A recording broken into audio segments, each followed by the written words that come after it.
Today, we're going to dive into the mind of a really key but maybe often overlooked figure of the Protestant Reformation, Martin Bucer.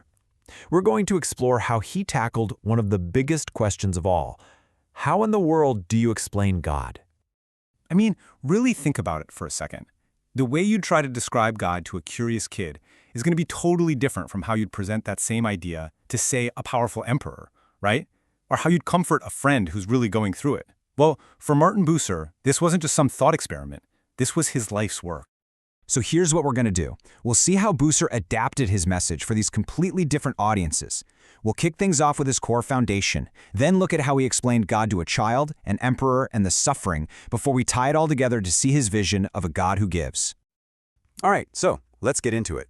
To really get a handle on Bucer's theology of God, you have to start where he started. And this is absolutely essential to grasp. Bucer was not a philosopher trying to reason his way to God. He was a scriptural theologian.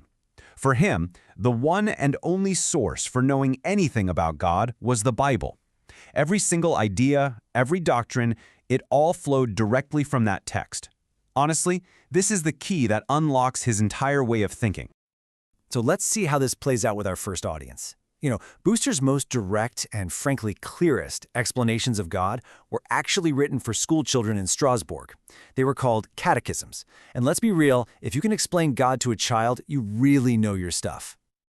To understand just how radical this was, you have to picture the world Bucer was living in. A lot of the theology at the time presented this transactional God, a God who takes. People were taught you had to give your money, your prayers, your sacrifices to God through the church. Bucer just completely flipped this on its head.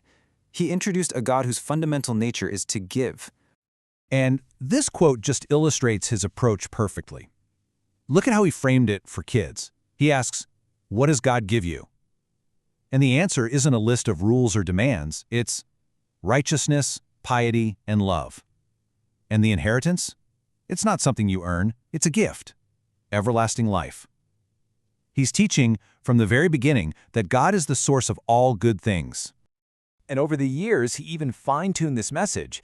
If you look at his 1543 catechism, it's shorter, more direct, but the core idea is even sharper.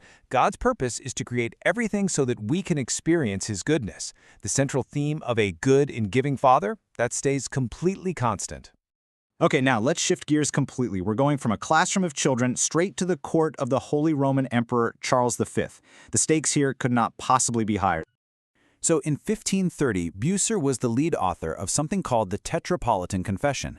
And this wasn't a Sunday school lesson. It was a high-stakes political document. It was designed to prove to the most powerful man in Europe that the Reformation wasn't heresy and that his movement was not a threat to the empire. Just listen to the language he uses here. It's formal, it's traditional, it's very orthodox. He's speaking the official theological language of the established church.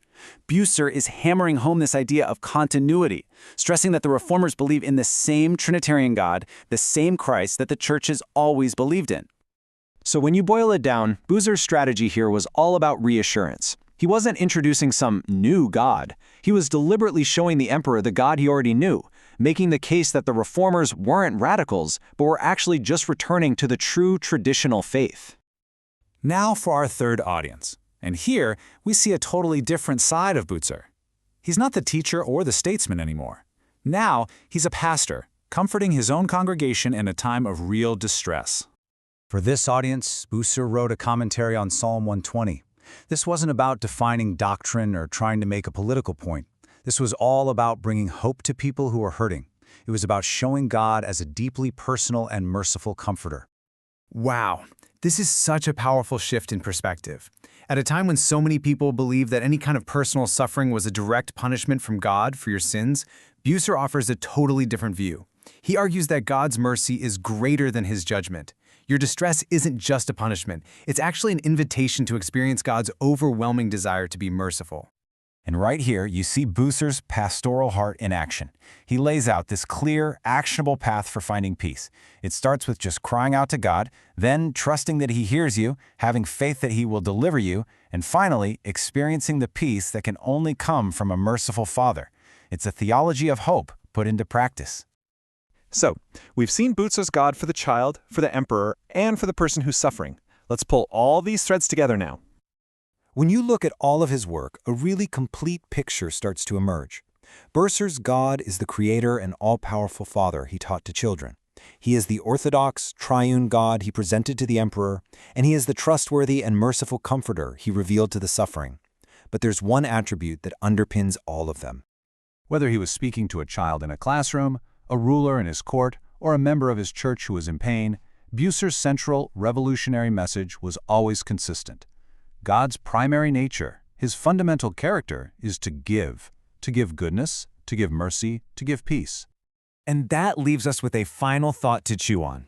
Bucer laid out this idea almost 500 years ago in a world that looks very different from ours. So the question for us is, what does the idea of a God whose nature is to give rather than to take really mean for us right now, today?